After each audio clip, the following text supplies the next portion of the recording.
ॐ नमो भगवते वासुदेवाय। ॐ ज्ञानतिमिरिनादस्य ज्ञानाञ्जनशलाकया चक्षुरुन्मीलितं येन तस्मै श्रीगुरुवे नमः। श्रीचैतन्यमनोभीष्टं स्थापितं येन भूतले स्वयं रूप कदा मह्यं ददाति स्वपदान्तिकम्। वन्देऽहं श्रीगुरो श्रीयुतपदकमलं श्रीगुरुं वैष्णवांश श्रीरूपं सागरजातां सहगना रघुनाथान्वितं सजीवं साद्वैतं सावधूतं परिजनसहिता कृष्णचैतन्यदेवं श्रीराधाकृष्णपादान् सहगना ललिता श्रीविशाखान्वितांश्च नमो विष्णुपादाय कृष्णपृष्ठाय भूतले श्रीमते भक्तिवेदांत स्वामिनिते नामिने नमस्ते सरस्वते देवे गौरवाणी प्रचारणे निर्विशेष शून्यवादी पाश्चात्य देश तारिणे वाञ्छाकल्पतरुभ्यश्च कृपा सिन्धुभैव च पतितानां पावनेभ्यो वैष्णवेभ्यो नमो नमः। वाञ्छाकल्पतरुभ्यश्च कृपा सिन्धुभैव च पतितानां पावनेभ्यो वैष्णवेभ्यो नमो नमः। नमो महावदानाय कृष्णप्रेमप्रदायते कृष्णाय कृष्णचैतन्य नामिने गौरीतशे नमः। पञ्चतात्मकं कृष्ण भक्तरूपस्वरूपकं भक्तावतारं भक्ताख्यं नमामि भक्तशक्तिकम्। हे कृष्णा करुणा सिंधु दीनबंधु जगतपते गोपेश गोपिका कांत राधा कांत नमस्तुते। तप्त कांचन गौरांगी राधे वृंदावनेश्वरी वृषभानुसुते देवी प्रणमामि हरिप्रिये। कृष्णाय वासुदेवाय देवकी नंदनाय च नंदगोपकुमाराय गोविन्दाय नमो नमः। जय हो श्री कृष्ण चैतन्य प्रभु नित्यानंदा श्री अद्वैत गदाधर शिवासादि गौर भक्त वृंदा। मुखं करोति वाचालं पङ्गुलङ्घायते गिरिं यत्कृपातमहं वन्दे श्रीगुरुदीनतारणं श्रीपरमानन्दमाधवं श्रीचैतन्य ईश्वरम्।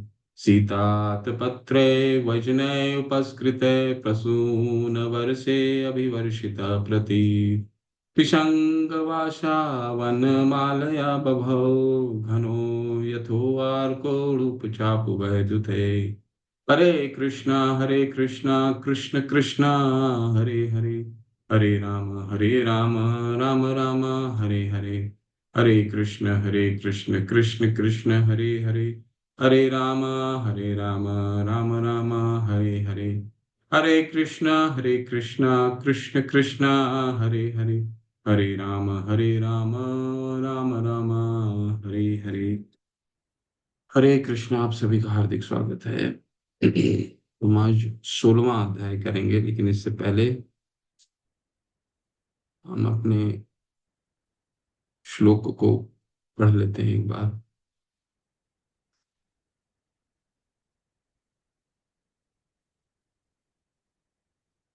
हरे कृष्ण कृष्ण कृष्ण हरे राम राम राम हरे हरे।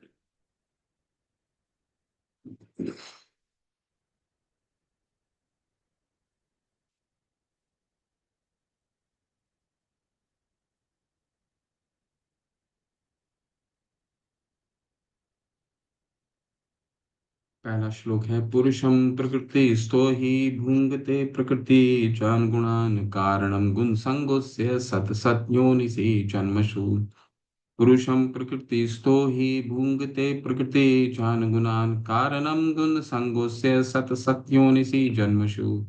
उपदृष्टानुमन्ता च भर्ता भोक्ता महेश्वर परमात्मेति चाप्युक्तो देहेऽस्मिन् पुरुषः परः।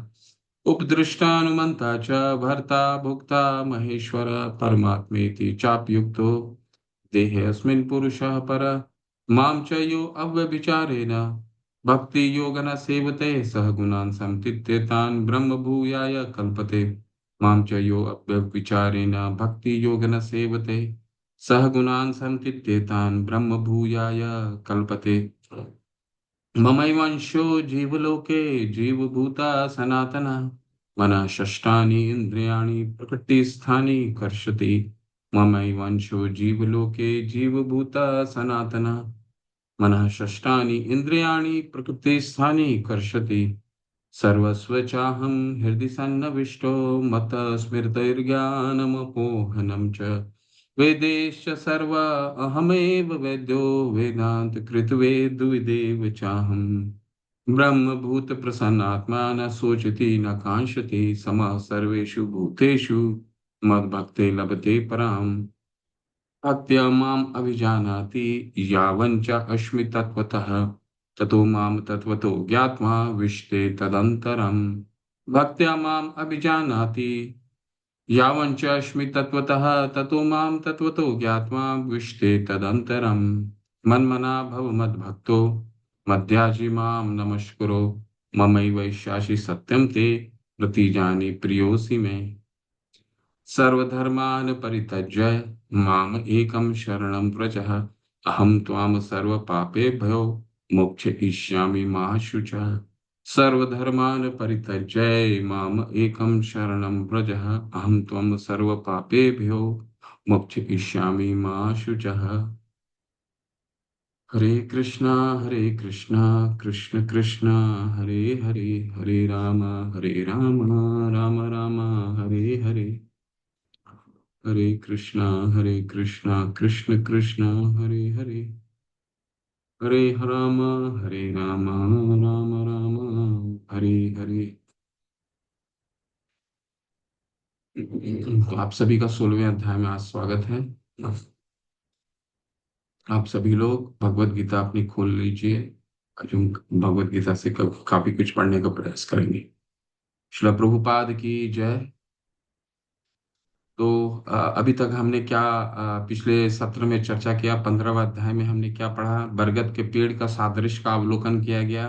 भगवान 15वें अध्याय में पूरे ब्रह्मांड को, पूरे 14 जगत को एक वृक्ष का वृक्ष के उदाहरण से समझाने का प्रयास करते हैं कि एक बरगद का पेड़ है, वो भी कैसा है, वो भी उल्टा बरगद का पेड़ है कि जिसकी जड़ें कहाँ से शुरू होती हैं, सबसे उच्च लोक से शुरू होती हैं और कहाँ तक जाती हैं, सबसे निम्न लोक तक जाती हैं। ठीक है। तो विभिन्न व्यक्ति, विभिन्न जीव इस वृक्ष के अलग अलग भाग में जैसा जैसा वो कर्म करेगा, अलग अलग भाग में वो अलग अलग टहनियों में रहेगा। जितना गृहणित कर्म कर्म करेगा उतने नीचे की टहनियों में रहेगा। फिर हमने 15वें अध्याय में क्या पढ़ा। पुरुषोत्तम का अर्थ समझाया। भगवान भगवान पुरुषों में उत्तम क्यों है, भगवान क्या करते हैं, ब्रह्मांड स्तर में हमारे लिए क्या करते हैं, सूर्य और चंद्रमा की रोशनी देते हैं। ठीक है। और क्या हमने देखा, भगवान हमें पुरुषों में उत्तम इसलिए हैं कि भगवान हमें काम अवश्य च भूतानि धार्यम च अहम ओजसा, पूरे नक्षत्र को धारण करते हैं। एक ही सब नक्षत्र अपने ग्रह में रहता है, भगवान उसको धारण करते हैं। ठीक है। पूषणामि चौषधि सर्वा, भूत वो रस भगवान चंद्रमा की रोशनी से अलग अलग वनस्पतियों को रस प्रदान करते हैं। ठीक है। ताकि हम उसका जीवन में, हमारे पास विभिन्न स्वाद है। और भगवान क्या कहते हैं, भगवान हमारे हमारे खाम पाचन तंत्र को, हमारे पाचन तंत्र, हमारे खाने को पचाने में मदद करते हैं। प्राण अपान समायुक्तम। ठीक है। सांस लेने और छोड़ने में हमें मदद करते हैं। और क्या करते हैं, भगवान पुरुषोत्तम क्यों है। जो श्लोक का हमने आज अध्ययन किया वो क्या है, सर्वस्व चाहम। भगवान हमें विस्मृति देते हैं, स्मृति देते हैं, शास्त्र देते हैं, ताकि अपने जीवन को हम सुलभ बना सकें और जीवन के उद्देश्य को समझ सकें। ठीक है। तो इसीलिए भगवान क्या कहा जाता है, शास्त्रों में भगवान को पुरुषों में सबसे उत्तम पुरुषोत्तम कहा जाता है। भगवत गीता 14:3 से 4 की वर्तमान सामाजिक, नैतिक और पर्यावरण आदि मुद्दों के संबंध में सांघिक पर चर्चा की गई। कृष्ण भावनामृत के प्रचार में 15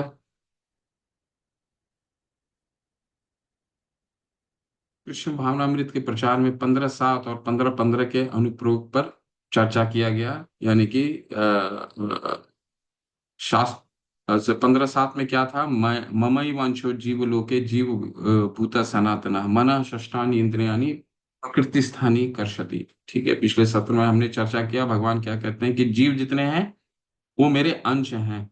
ठीक है, और अंश ही रहेंगे सनातन। ममैव जीव ममैव अंशो जीव लोके जीव भूत सनातना। ठीक है, सनातन ही रहते हैं, लेकिन ये भौतिक जगत में आके कष्ट भोग रहे हैं। मनः षष्ठानि इंद्रियाणि प्रकृति स्थानी कर सती। इसके बारे में विस्तार से हमने पिछले सत्र में चर्चा किया। आज बहुत ही मुख्य बिंदु पे भगवान चर्चा करेंगे, दैवी और आसुरी प्रकृति। आपको ये आश्चर्य लगेगा इस अध्याय में मन में ये लगता होगा कि भगवान जब देवी और आसुरी प्रकृति है तो देवी प्रकृति के बारे में भगवान ज्यादा चर्चा करेंगे और आसुरी प्रकृति के भगवान कम चर्चा करेंगे, परंतु इसके बिल्कुल विपरीत है। क्योंकि किसी को जब सुधारना है तो उनके गलतियों के बारे में जब तक ज्यादा नहीं गिनाएंगे तब तक कैसे सुधरेंगे। तो भगवान इस अध्याय में सिर्फ 26 गुणों के बारे में बताते हैं जो दैवी गुण हैं। वो एक से लेकर के तीसरे श्लोक में वो सारा कुछ वो गुण बता देते हैं जो चारों आश्रम के लिए पर्याप्त है। और इसके बाद पूरा अध्याय आसुरी प्रकृति पे चलेगा। ठीक है, तो 14, 15 और 16 ये तीनों अध्याय के संबंध क्या है। 14वां अध्याय किस चीज पे चर्चा की गई। 14वां अध्याय में भगवान ने तीन गुणों के बारे में चर्चा किया। भगवान कहते हैं वो सबसे ज्ञान सर्वश्रेष्ठ ज्ञान बताते हैं। 14वां अध्याय को भगवान कहते हैं ये ज्ञान को जानने के बाद और कुछ ज्ञान जानने की आवश्यकता नहीं रहती। तो उसमें तीन गुणों के बारे में चर्चा हुआ, सतोगुण, रजोगुण और तमोगुण। ठीक है, 15वें अध्याय में 14वें और 15वें में क्या संबंध है।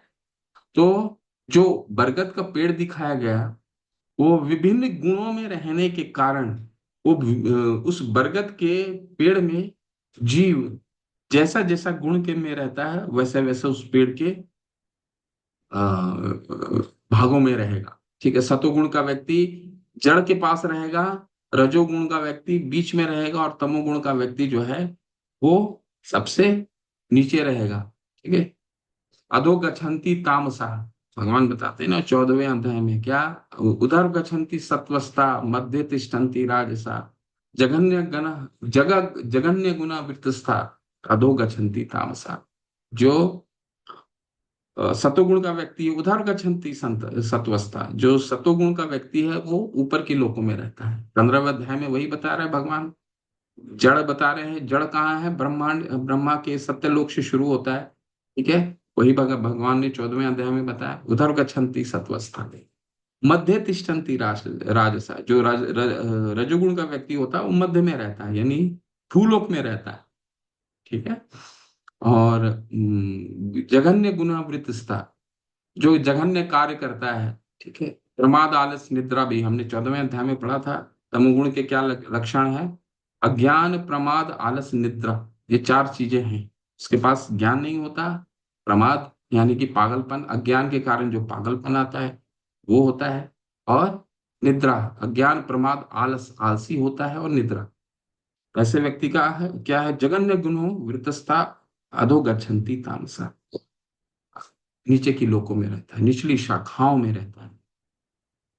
और 16वें अध्याय में क्या है, 16वें अध्याय को में इन तीन गुणों को दो भागों में, दो बक्सों में रख दिया गया है। ठीक है, सतोगुण, रजोगुण और तमोगुण, तीन गुण हैं, लेकिन 16वें अध्याय में इन तीनों गुणों को दो बक्सों में से भाग किया गया है। भगवान ने इन तीनों को सबको मिला दिया और इसको दो भाग में विभाजित कर दिया। दैवी गुण क्या है और आसुरी गुण क्या है। ठीक है, तो अब हम देवी गुण के बारे में, देवी और आसुरी संपदम, ठीक है, देवी गुण के बारे में पढ़ेंगे। देवी गुण क्या है और इस पे हम थोड़ा सा समय देंगे। तो अपने ग्रंथ खोलिए, पहला 1 से लेकर के 3 श्लोक का अध्ययन हम करते हैं।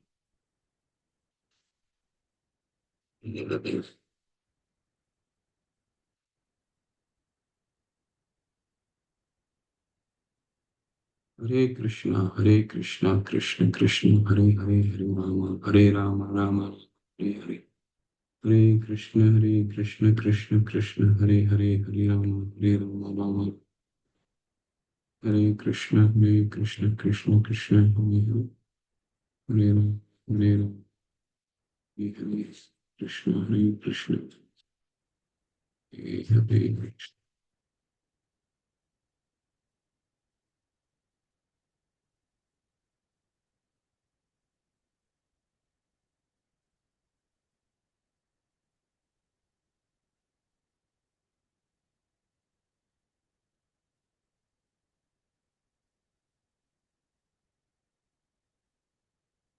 पहला एक से लेकर के तीन श्लोक, यही है आपको देवी गुण। इसके बाद सारे के सारे आसुरी गुण। श्री भगवान उवाच अभ्यम सत्वम शुद्धि ज्ञान योग व्यवस्थित दानश्च अधर्म, दानश्च दमश्च यज्ञश्च स्वधायस्तमः आर्जवम् अहिंसा सत्यम क्रोधस्त्याग शांतिरुपैशनम् दया भूतेषु लोलुप्तमम् मार्दवम् हि रचापलम् तेज क्षमाधृति शौचम आद्रोहो न अतिमानिता भवन्ति संपदम दैवीम अभिजातस्य भारत।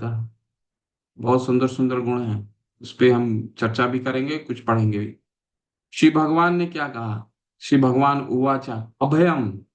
ठीक है, इन गुणों के बारे में विस्तार से हम चर्चा करेंगे। सबसे पहले पढ़ लेते हैं इसके बारे में क्या कहा गया है। अभयम यानी निर्भयता, सत्वम शुद्धि, अपने अस्तित्व की शुद्धि।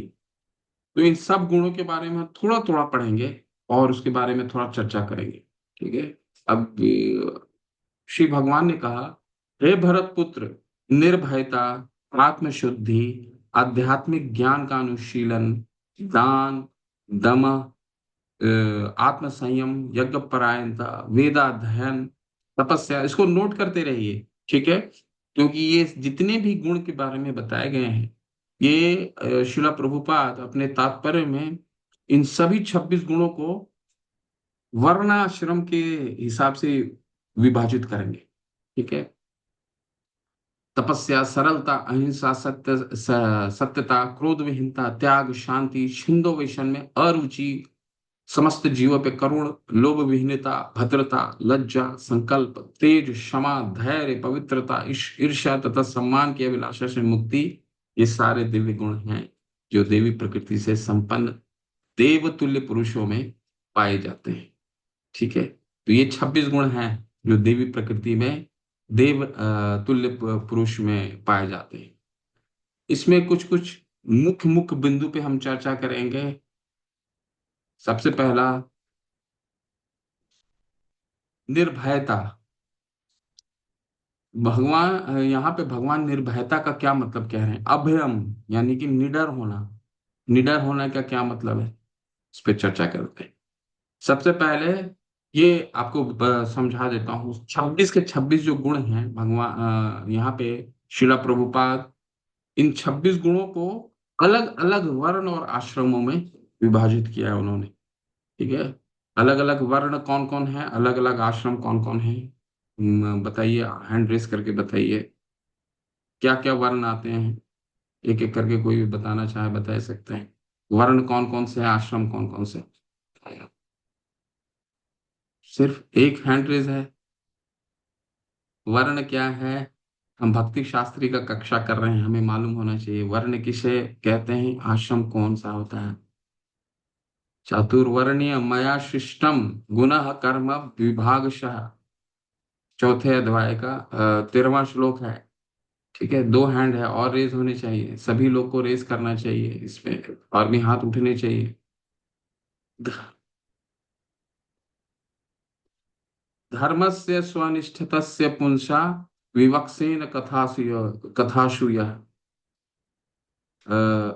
भगवान भागवतम में कहते हैं कि ये वर्णाश्रम जो है, इस धर्म का, वर्णाश्रम धर्म जो है उसका मुख्य उद्देश्य क्या है? मुख्य उद्देश्य है संसिद्धि हरितोषणम, भगवान की तुष्टि करना, यही है। तो ठीक है, चंदन दो ही हाथ है, लेकिन आप सब लोग इसको पढ़िए, सब हम सबको मालूम होनी चाहिए वर्ण कौन है, आश्रम कौन है। ठीक है। चार वर्ण होते हैं, चलिए बताइए चंदन प्रभु। हरे कृष्णा, धनवत प्रभु, हरे बताइए कृष्ण प्लीज। प्रभु जी। चार ब्राह्मण है, वर्ण है ब्रह्म, क्षत्रिय, वैश्य, शूद्र। और चार आश्रम है, ब्रह्मचारी, गृहस्थ, वानप्रस्थ और सन्यास। बिल्कुल, बिल्कुल। रक्षा माता, हरे हरे कृष्ण। कृष्णा। आप भी यही कहेंगे कि और कुछ आपका कुछ और एडिशन है इसमें? जी हाँ, यही यही है प्रभु जी, यही विचार है मेरा भी। ठीक है, हरी हरी। चातुर्वर्ण्य मया शिष्टम। चार वर्ण है, प्रभु ने बताया, माता ने भी बताया। चार वर्ण होते हैं। वर्ण का क्या मतलब है? वर्ण का मतलब होता है किस तरह हम अपने जीवन शैली को जीना है। ठीक है। गुणों के आधार पर वर्ण को विभाजित किया जाता है। ब्रा, ब्राह्मण, क्षत्रिय, जैसा जैसा जिसका गुण है उसको ब्राह्मण, क्षत्रिय, वैश्य और शूद्र। ठीक है। ब्राह्मण का क्या कार्य होता है वो हम 18वें अध्याय में पढ़ेंगे। और वर और ये हो गया गुणों के आधार पर जो इसको कार्य करने हैं, और इसको जीवन कैसे जीना है ये आश्रम हमें समझाता है। ठीक है। जीवन कैसे जीना है, पहला क्या आता है? ब्रह्मचर्य, 5 से 25 ब्रह्मचर्य। इसके बाद गृहस्थ का जीवन, ये जीवन है, लाइफ स्टाइल कैसे जीना है। वर्ण बताता है क्या कार्य करना है गुणों के आधार पे, और आश्रम बताता है कि जीवन शैली कैसी होनी चाहिए, जीवन कैसे जीना है, वो आश्रम का कार्य है। ठीक है। तो ब्रह्मचर्य, इसके बाद 25 से 50 कहा जाता है गृहस्थ जीवन। इसके बाद 50 से लेकर के 75 तक वानप्रस्थ, और इसके बाद सभी आश्रमों का सर्वश्रेष्ठ कौन सा होता है? सन्यासी। ठीक है। तो अभी जो पहला 3 गुण है, अभयम, सत्वम, शुद्धि, ज्ञान, योग, व्यवस्थित है, ये जो 3 गुण है, ये 3 गुण सन्यासियों के लिए। ठीक है। यानी कि कहने का क्या मतलब है? कहने का मतलब है निडर क्या और किसी को नहीं होना चाहिए, और कोई आश्रम में निडर नहीं हो सकता क्या? कि भयभीत आदमी क्यों होता है, भय क्यों आता है? राग द्वेष मुक्तेष्टु विषयन इंद्रिय शरण, तीसरे अध्याय में चौथे अध्याय में बताते नहीं? राग द्वेष, तीसरे चौथे अध्याय में भगवान क्या बताते हैं? भय और क्रोध क्यों आता है? काम की आसक्ति से आता है। ठीक है। हम किसी चीज से आसक्त होते हैं तो उसके होने के डर से हमें भयभीत होते हैं, होने के डर से हम भयभीत होते हैं। इसीलिए ये अभयम जो है, ये एक ऐसे आश्रम के साथ जोड़ा जाता है जिसके पास आसक्ति के लिए कोई विषय ही नहीं बचता। ठीक है। तो अभयम क्या किसके लिए कहा गया है? अभयम सन्यासियों के लिए कहा जाता है। सन्यासी आश्रम के लिए ये अभयम शब्द इस्तेमाल किया जाता है। निडर उनके लिए शिला प्रभुपाद बताते हैं। ठीक है। क्यों ऐसा बताते हैं? देखिए क्या लिखा हुआ है, इसको पढ़ते हैं हम थोड़ा सा। क्योंकि वो पूर्ण रूप से शरणागत होता है भगवान पे। इस तरह मनुष्य को दृढ़ विश्वास होना चाहिए कि परमात्मा स्वरूप कृष्ण शरणागत व्यक्ति की रक्षा करेंगे। उसे सोचना चाहिए मैं कभी अकेला नहीं हूं, भले ही मैं गहनतम जंगल में क्यों ना रहूं, मेरा साथ कृष्ण देंगे और सब तरह से मेरी रक्षा करेंगे। ऐसा विश्वास अभयम या निर्भयता कहलाता है। संन्यास आश्रम में व्यक्ति की ऐसी मनोदशा आवश्यक है। संन्यास आश्रम का क्या मतलब हुआ? संन्यास आश्रम मतलब हुआ पूर्ण रूप से शरणागति, भगवान के चरणों में शरणागति। क्योंकि वो सब कुछ से अनासक्त हो, सब कुछ से अनासक्त होकर के भगवान की शरण में आता है। जिस तरह एक छोटा बालक, एक छोटा बच्चा माता के गोद में रहता है, पूर्ण रूप से माता पे शरणागत होता है, उसी तरह शरणा भगवान पे एक सन्यासी सब कुछ को त्याग करके भगवान पे आता है और पूर्ण रूप से शरणागत होता है। शरणागति के 6 लक्षण बताए गए। क्या क्या है शरणागति के? उसमें एक आता है अभयम, अनुकूलस्य संकल्प, प्रतिकूलस्य वर्जनम। जो भगवान के अनुकूल है उसको करना शरणागति के। देखिए मैं 6 लक्षण बता रहा हूं। अनुकूलस्य संकल्प, प्रतिकूलस्य वर्जनम। जो अनुकूल है तो भगवान को भगवान के लिए करना। जो प्रतिकूल है उसको निष्कासित करना। शिला प्रभुपाद ने, हमारे आचार्य ने सब कुछ समझा दिया किन चीजों को करना है, किन चीजों को नहीं करना। तो इन पे पूर्ण रूप से दृढ़ विश्वास होना शरणागति है। अनुकूलस्य संकल्प, प्रतिकूलस्य वर्जनम, रक्षा रक्षास इति विश्वासो, भगवान मेरी रक्षा करेंगे, रक्षासी इति विश्वासो, गोप्तृत्वे वर्णम तथा, भगवान मेरी रक्षा रक्षा करेंगे, इस पे पूर्ण विश्वास होना। गोप्तृत्वे वर्णम तथा, गोप्तृत्वे वर्णम तथा का क्या मतलब है कि सारी वस्तु भगवान की है, तो उसको, उस चीज को हमें ग्रहण करना और उसके हिसाब से आ, हम उन चीजों को उपयोग में लाना। चौथा क्या आता है, चौथा पांचवा क्या आता है, आत्मनिरपेक्ष कार्पण्य है, षड्विधा प्रतिलिक्ष षड्विधा शरणागति। आत्मनिरपेक्ष का क्या मतलब हुआ, पूर्ण रूप से शरणागत, ठीक है। और कार्पण्य का क्या मतलब, कृपणता, हम्बलनेस। कृपण भी कैसा होना कि हमने 16 माला हमने करना शुरू कर दिया, हमारे हमारी दीक्षा हो गई, इसका भी हमें भी कभी भी घमंड ना होना, इसको कहते हैं कृपण, कृपणता, ठीक है, हम्बलनेस। तो ये 6 चीजें हैं जो शरणागति है। इसलिए सन्यासी को क्या कहा जाता है, वो पूर्ण रूप से शरणागत है। तो ये 6 के 6 लक्षण पाए जाते हैं। इसलिए इसमें इसमें यहाँ पे क्या बताया गया है, अभयम, क्योंकि पूर्ण रूप से भगवान पे शरणागत है, इसलिए अभयम। अभयम दूसरा लक्षण क्या है, ये बहुत महत्वपूर्ण है और इसमें एक कथा भी बोलूंगा मैं। अभयम सत्वम शुद्धि। सत्वम शुद्धि का क्या मतलब होता है, देखिए यहाँ पे पढ़ते हैं पहले, इसके बाद संन्यास आश्रम में पालन किए जाने के लिए अनेक विधि विधान है। कोई अगर पढ़ना चाहता है वो पढ़ सकता है। अगर एक पैराग्राफ पढ़ेंगे, इसके बाद ये बहुत महत्वपूर्ण विषय है, इस पे हम चर्चा करेंगे, इसके बाद सब छुटा है। कोई पढ़ना अगर चाहता है हैंड रेस कीजिए, उसको पढ़िए। जी माता, रक्षा माता, पढ़िए प्लीज। हरे कृष्ण माता जी। हरे कृष्ण प्रभु जी। कहाँ से पढ़ना है प्रभु जी? यहाँ से मैंने अंडरलाइन यहाँ। किया है। जी जी। संन्यास आश्रम में के पालन किए जाने के लिए अनेक विधि विधान हैं। इनमें सबसे महत्वपूर्ण यह है कि सन्यासी को किसी स्त्री के साथ घनिष्ठ संबंध नहीं रखना चाहिए। उससे उसे एकांत स्थान को किसी स्त्री के साथ, स्त्री से बातें करने तक की मनाही है। भगवान चैतन्य आदर्श सन्यासी थे, और जब वे पुरी में रह रहे थे तो उनकी भक्तिनों को उनके पास नमस्कार करने तक के लिए नहीं आने दिया जाता था। उन्हें दूर से ही प्रणाम करने के लिए आदेश था।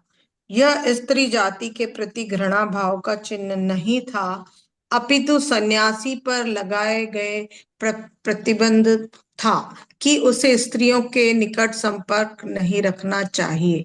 मनुष्य को अपने अस्तित्व को शुद्ध बनाने के लिए जीवन की विशेष परिस्थिति स्तर में विधि विधानों का पालन करना होता है।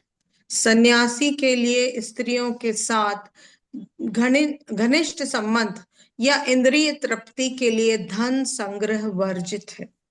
आदर्श सन्यासी तो स्वयं भगवान चैतन्य थे, और उनके सीख लेनी चाहिए कि वे स्त्रियों के विषय में कितने कठोर थे। यद्यपि वे भगवान के सबसे वदन्य अवतार माने जाते हैं, क्योंकि वे अधम से अधम बद्ध जीवों को स्वीकार करते थे, लेकिन जहां तक स्त्रियों की संगति का प्रश्न था, वे संन्यास आश्रम के विधि विधानों का कठोरता से पालन करते थे। हरे कृष्णा प्रभु जी। आगे भी पढ़ो। उनका एक एक उदाहरण पढ़ लीजिए, यहाँ तक पढ़िए। जी, उनका एक निजी पार्षद छोटा हरिदास अन्य पार्षदों के साथ निरंतर रहा, लेकिन किसी कारणवश उसने एक तरुणी को कामुक दृष्टि से देखा। भगवान चैतन्य इतने कठोर थे कि उन्होंने उसे अपने पार्षदों की संगति से तुरंत बाहर निकाल दिया।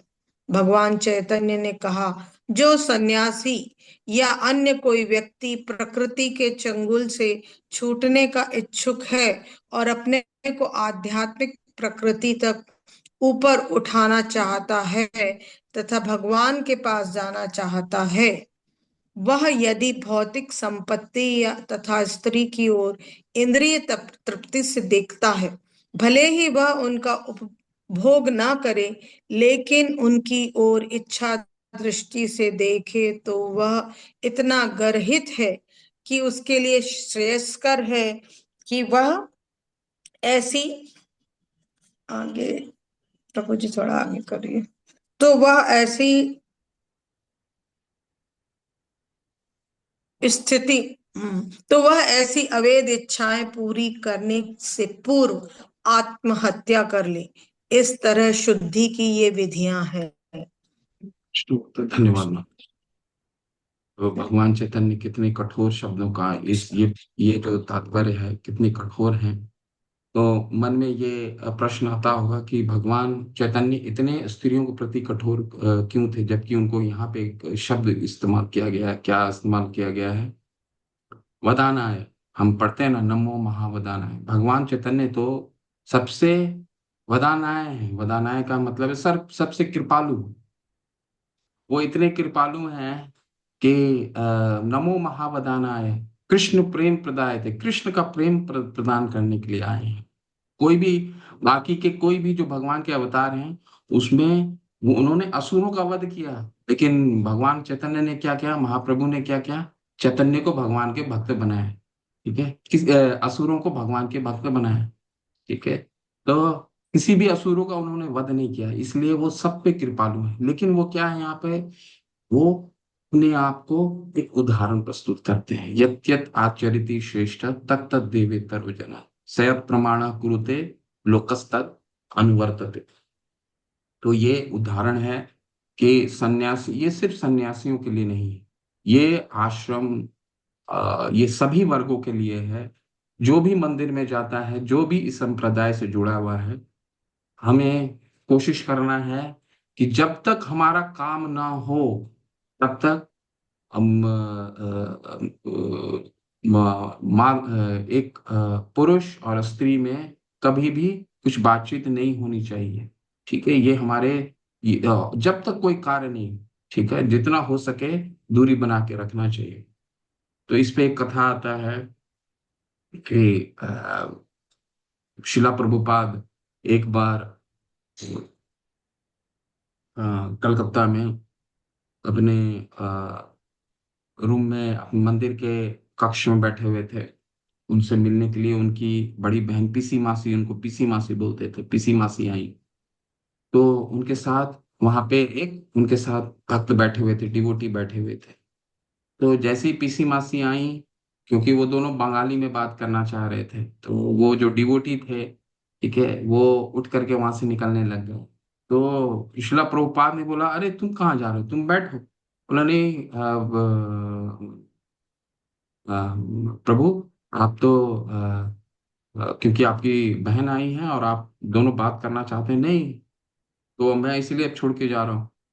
तो उन्होंने कहा, शिला प्रभुपाद ने बोला कि नहीं, क्योंकि मैं सन्यासी हूँ इसलिए तुम बैठो यहाँ। जबकि वो एक बहन थी, शिला प्रभुपाद की बहन थी। शिला व्यासदेव मौसी। श्रीमद् भागवतम में एक बार एक श्लोक आता है, मात्र सर्वस्वा दुहित्रा वा विवक्षानु भवेत् इंद्रियाग्रामो भवेत् बलवान बलवान बलवान इंद्रियाग्रामो। यानी कि कहने का मतलब है मात्र सर्वस्वा दुहित्रावा। चाहे वो व्यासदेव ये एक बार अपने आश्रम में ये श्लोक समझा रहे थे, 9वां अध्याय का 9वां कैंटो का श्लोक है, मात्र सर्वस्वा दुहित्रावा। चाहे माता हूं, चाहे बहन हो, मात्र सर्वस्वा दुहित्रावा, या किसी की पुत्री हो, इन तीन भी पत्नी के अलावा भी मात्र सर्वस्वा दुहित्रावा विवक्स्वानो कथित, इनके समीप कभी भी नहीं बैठना चाहिए, अकेले में भी। बलवान इंद्रिय ग्रामो, क्योंकि इंद्रिय इतने बलवान होते हैं कि इसको क्योंकि ये श्लोक इसलिए मैं बोल रहा हूँ क्योंकि आप सभी लोग ये लेवल 1 में नहीं बता सकता था, क्योंकि आप लोग भक्ति शास्त्री कर रहे हैं इसलिए चर्चा कर पा रहे हैं। बलवान इंद्रिय ग्रामो, क्योंकि इंद्रियां इतने बलवान होते हैं कि वो कभी भी भ्रमित हो सकते हैं। जब ये व्यासदेव ये श्लोक बता रहे थे, बलवान इंद्रिय ग्रामो, इंद्रियां बलवान, इतनी बलवान होते हैं कि वो कभी भी भ्रमित हो सकते हैं। और एक किसी के माता, किसी के बहन या किसी की पुत्री के समीप भी नहीं बैठना चाहिए। तो जैमिनी ऋषि बैठे हुए थे वहां, बोले नहीं ये आप कैसी बातें कर रहे हैं, कोई माता, कोई बहन या किसी पुत्री के साथ क्यों नहीं बैठना चाहेगा, ये तो मैं मानने से इनकार। जैमिनी ऋषि एक उच्च कोटि के ऋषि थे, तपस्वी थे, सन्यासी थे। बोले नहीं ये सही है। व्यासदेव ने बोला, बोलो तो वो मानने से इनकार कर दिया उन्होंने। उसी शाम को व्यासदेव को किसी कार्य से बाहर जाना था, तो उन्होंने बोला जैमिनी ऋषि को कि मैं यहाँ पे मैं और अपने शिष्यों के साथ मैं यहाँ से जा रहा हूँ, और ये सारा आश्रम आपको देखना है कुछ दिनों के लिए, जब तक मैं वापस ना आऊं। तो जो व्यासदेव चले गए। उसी रात्रि जब शाम का समय था, वो जंगल में आश्रम था, शाम का समय था, और जैमिनी ऋषि कोई सामान्य ऋषि नहीं थे, बहुत ही उच्च कोटि के अवधूत थे। उसी समय शाम का समय आया। शाम का समय, घोर जंगल से कुछ पायल की आवाज गूंजने लगी उनके कान में। तो वो बहुत ही विचलित हो गए कि इस समय जंगल से इस तरह का आवाज कैसे आ रहा है। तो वो आवाज धीरे धीरे धीरे धीरे बढ़ने लगा। उनको ऐसा लगा कि कोई जंगल में वो आश्रम के समीप आ रहा है। और पता चला कुछ देर के बाद एक युवती, जैमिनी ऋषि, एक अवधूत जो होते हैं, वो कभी भी पैर से ऊपर स्त्रियों को नहीं देखते, क्योंकि वो युवती आई तो उनको पैर में जब पैर से दिख गए तो पैर की खनखनाहट ऊपर उन्होंने नहीं देखा। तो वो युवती बोली कि मुनिवर, मैं इस जंगल में खो गई हूँ, मुझे आज शाम का मुझे आज रात्रि तक का मुझे यहाँ पे जगह दे दीजिए, मैं कल सुबह सुबह चली जाऊंगी। तो जैमिनी ऋषि ने बोला नहीं, आपको मालूम नहीं है, ये ब्रह्मचारियों का आश्रम है, ये सन्यासियों का आश्रम है, यहाँ तो माताओं को जगह नहीं मिलती, स्त्रियों को जगह यहाँ नहीं। तो उन्होंने हाथ जोड़ करके बहुत प्रार्थना की, फिर भी वे जैमिनी ऋषि मानने से इनकार कर दिया। तो वो परेशान होकर के जब जाने, रात्रि हो गई, जब परेशान होकर के जाने लग गई, फिर जैमिनी ऋषि ने रोका कि ठीक है, लेकिन वो दूर एक झोपड़ी दिख रहा है, वहां पे तुम्हें रहना पड़ेगा। ठीक है? वहां पे तुम्हें रहना पड़ेगा, और इस तरफ आने की आवश्यकता नहीं है। फिर जैमिनी ऋषि ने उसको वहां छोड़ दिया। लेकिन उनकी जो आवाज थी, पायल की आवाज थी, वो जैमिनी ऋषि के कानों में गूंज रहा था। जो युवती थी अपने झोपड़े में चली गई, और जो जैमिनी ऋषि थे वो अपने तपस्या में लग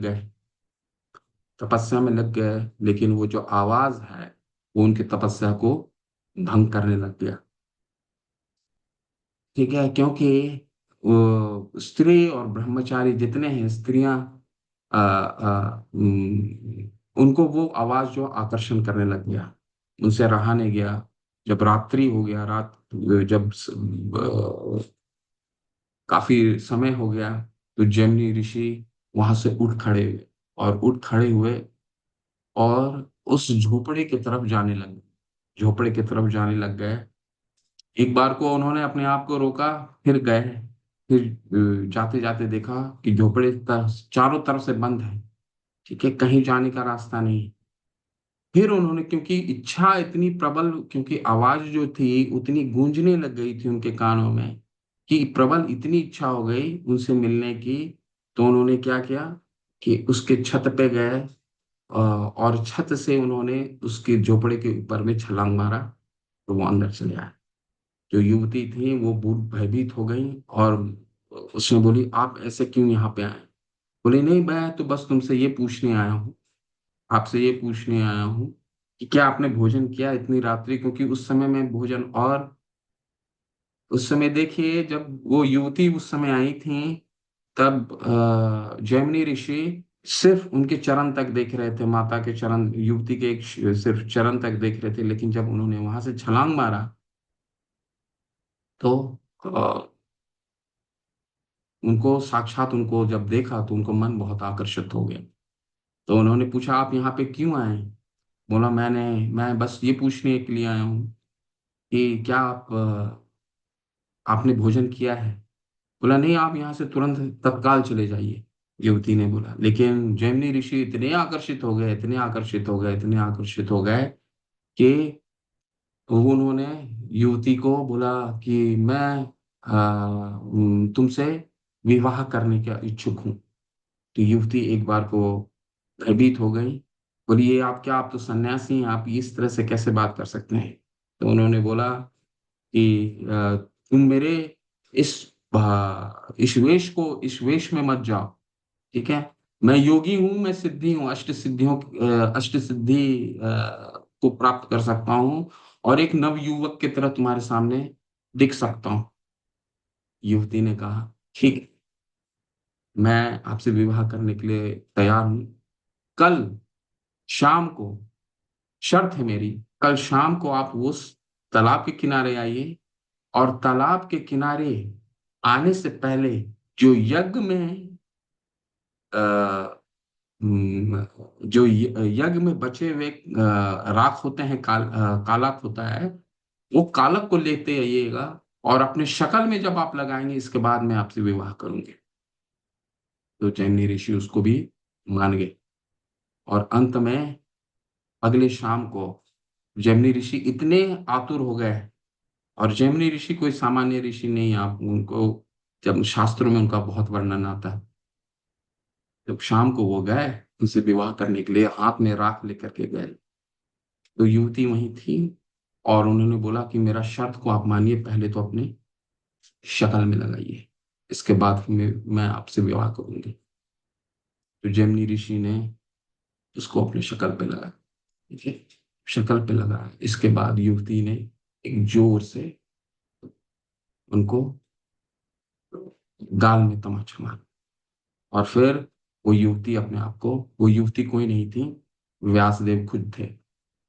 तो उन्होंने बताया, अब तुम्हें समझ में आया कि मात्र सर्वस्वा दुहित्रावा, युवती क्या, कौन होती हैं? माता होती हैं।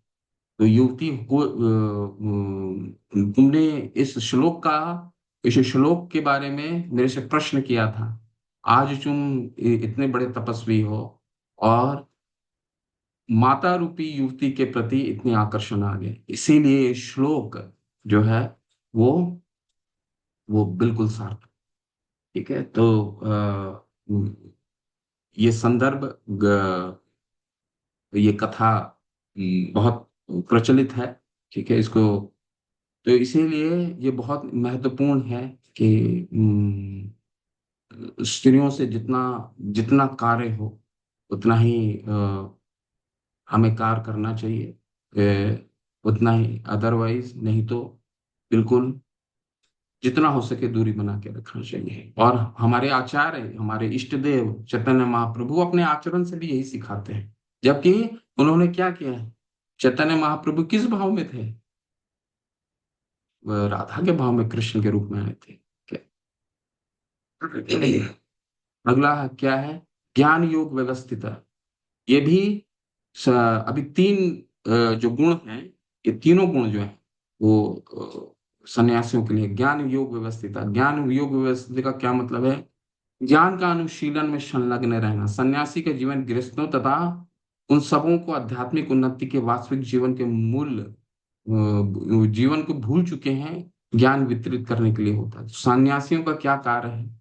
सन्यासियों का कार्य है जगह जगह जा करके भगवान के प्रचार करना। इस्कॉन में भी जितने भी त्रिदंडी सन्यासी होते हैं, उनका ये कार्य होता है कि उनको सन्यास देने के बाद उनका ये प्रथम कार्य होता है कि वो एक जगह कभी बैठ नहीं सकते। तो आप जितने भी सन्यासियों को देखिएगा इस्कॉन में, उनका एक ही कार्य होता है, वो परिव्राजकाचार्य होते हैं। परिव्राजकाचार्य सन्यासी कई तरह के होते हैं ना, हमारे इस्कॉन में जितने सन्यासी हैं वो परिव्राजकाचार्य हैं। ठीक है, शिला प्रभुपाद को क्या कहा जाता है? परिव्राजकाचार्य। ठीक है, भक्ति सिद्धांत सरस्वती ठाकुर को क्या कहा जाता है? परिव्राजकाचार्य। परिव्राजकाचार्य का क्या मतलब? जगह जगह घूम करके जो भगवान का प्रचार करता हो, एक जगह बैठ करके स्थान संन्यास नहीं लेता हो। कई पंथों में स्थान संन्यास होता है ना, कि इस खंड को छोड़ करके वो कहीं नहीं जाएंगे, परंतु इस्कॉन में इसका खंड संन्यास नहीं होता है। ठीक है, परिव्राजकाचार्य होते हैं, जगह जगह जाते हैं और उसको प्रचार करते हैं। ज्ञान योग व्यवस्थित का वही मतलब है, यानी कि लोगों को भगवान के ज्ञान से जोड़ना, लोगों को भगवान से जोड़ना। ये जो तीन मूलभूत चीजें हैं वो है सन्यासियों के लिए, अभयम सत्वम शुद्धि ज्ञान योग व्यवस्थित। आगे के जितने गुण हैं वो दूसरे दूसरे आश्रम का है। अभी गृहस्थ आश्रम के लिए दान, दान तो गृहस्थी दे सकता है ना, और कौन दे सकता है? दान गृहस्थों के लिए है। गृहस्थों को चाहिए कि वे निष्कपटता से जीवन व्यापन करना सीखें और कमाई के 50-50%, ये सुनते ही लोग घबरा जाते हैं कि 50% विश्व भर में कृष्ण भावनामृत के प्रचार में खर्च करना चाहिए। 50% जैसे ही नाम आता है कि कैसे 50% कैसे हो सकता है, तो इसके प्रति, इसके लिए हमें निरंतर प्रयास करना चाहिए, जिसकी जो क्षमता है। परंतु हमें इस तक पहुंचने का हमेशा प्रयास करना चाहिए, क्योंकि भगवान ही तो हैं जो हमने सब कुछ दिया है। ईशा ईशावास्य इदम सर्वम यत् किंचन जगत्याम जगत तेन तेन गुणिता माम गृधा कश्यशीवदना। ईशोपनिषद का पहला दूसरा श्लोक क्या है? पहला मंत्र क्या है? ये जितने भी चीजें हैं ईश की है, भगवान की है।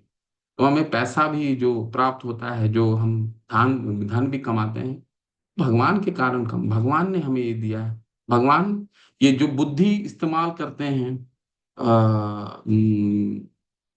ये बुद्धि किसने दी है? बुद्धि बुद्धिमताम अस्मि बलम बलवताम च। भगवान 7वें अध्याय में कहते हैं, मैं बलवानों की बुद्धि, बुद्धिमानों की बुद्धि हूँ। ठीक है, और बलवानों को बलवान।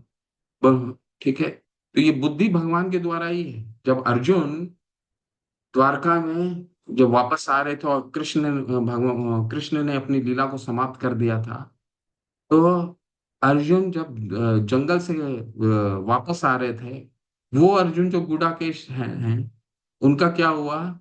वो जो भगवान की रानियों को लेकर के आए थे, वो एक वृष्णियों जैसे यादव के द्वारा पराजित हो गए। क्यों ऐसा हुआ? ऐसा इसीलिए हुआ कि भगवान ने जब आप श्रीमद् भागवतम की का पहला कैंटो पढ़िएगा, उसका 15वां अध्याय में अर्जुन अर्जुन इसी का वो पूर्ण रूप से चर्चा करते हैं कि ये जो शक्ति थी, वो शक्ति भगवान के द्वारा दी हुई। जब वो शक्ति का योग प्रयोग हो गया, युद्ध जीतने में वो प्रयोग हो गया, तो फिर भगवान ने वो शक्ति अर्जुन से वो छीन ली। और वो कौन थे अर्जुन? जिन्होंने भगवान शिव को भी अपने धनुर्विद्या से प्रसन्न किया था, उनको पराजित किया था।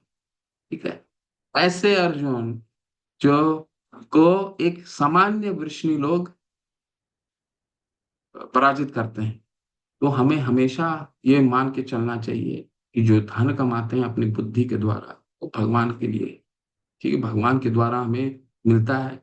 तो हमें प्रयासरत रहना चाहिए कि इसको हर बार हर समय इसको कैसे हम आगे इसमें निरंतर आगे बढ़ते रहें। दातम इति यत दानम दीयते उपकारणे। दान के बारे में अगले बार में हम पढ़ेंगे। दान किनको किनको देना है उसके बारे में हम 17वें अध्याय में पढ़ेंगे। दातम इति यत दानम दीयते उपकारणे देश काले च पात्रे च तद दानम सात्विकम स्मृतम। दान अपना कर्तव्य समझ के हमें देना चाहिए, ऐसा 17वें अध्याय के 20वें श्लोक में हम पढ़ेंगे। ठीक है, तो और गृहस्थों का कार्य है। गृहस्थ छोड़ के कौन कमाता है? कोई तो नहीं, गृहस्थ ही कमाते हैं। जहां तक है आत्म संयम का प्रश्न है, ये भी गृहस्थों का है। आत्म संयम ये धार्मिक समाज के अन्य आश्रमों के लिए नहीं है, अपितु गृहस्थ के लिए विशेष रूप से है।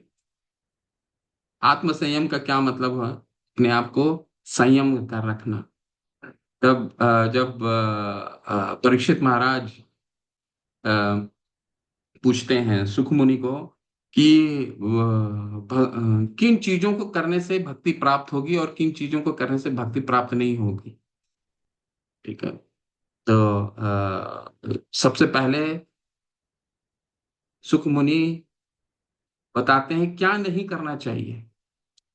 ठीक है। और क्या करना चाहिए क्या नहीं करना चाहिए, क्या नहीं करना चाहिए वो बताते हैं। निद्रा हीरियते नक्तम यवा ये नसा वया वया तीवा चा अर्थे या राजन तुम्बा भरने नमा। ये कभी नहीं करना चाहिए, इससे गृह मेदी होता है। ये क्या हुआ? निद्रा एक गृह मेदी के बारे में सुख मुनि डिफाइन कर रहे हैं, परिभाषित कर रहे हैं। गृह मेदी जो ग्रह में रहता है, गृहस्थ है, उनको क्या क्या चीज नहीं करना चाहिए। निद्रा हिरियते नक्तम, जब रात्रि होती है तो उसे निद्रा हिरियते नक्तम यवा ये नसा वया वया। ठीक है। उसे सिर्फ भोजन करना और मैथुन जीवन में रात्रि में संलग्न नहीं होना चाहिए।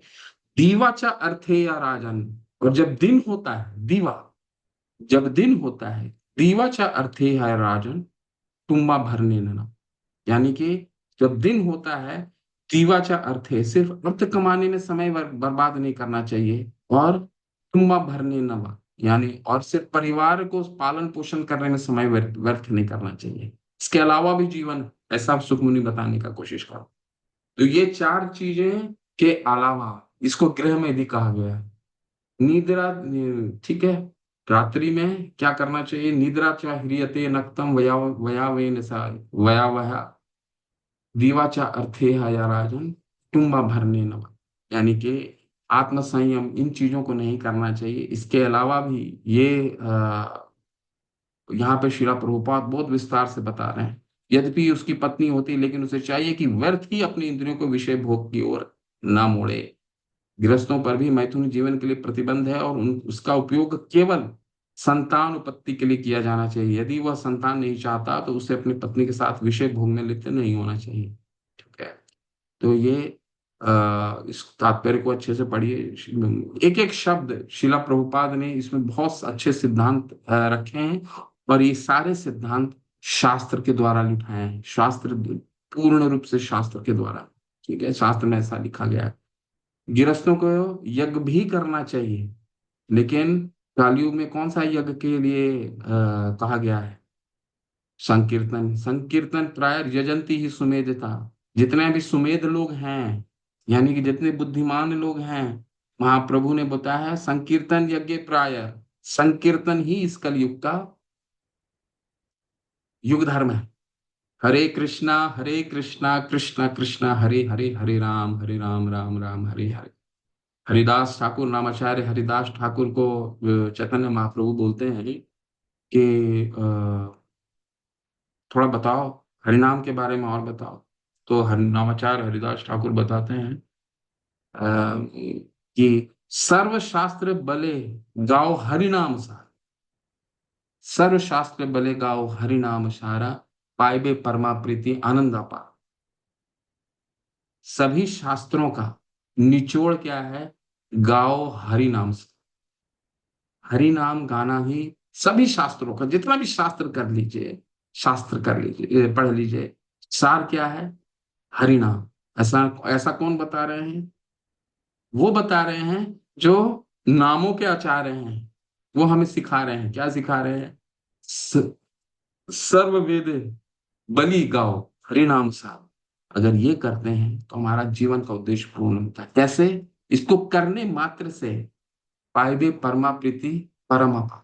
इससे ज्यादा आनंद का हमें कभी भी महसूस नहीं करेंगे अगर सिर्फ हरि नाम हम गाते हैं तो। इसीलिए महाप्रभु ने क्या किया?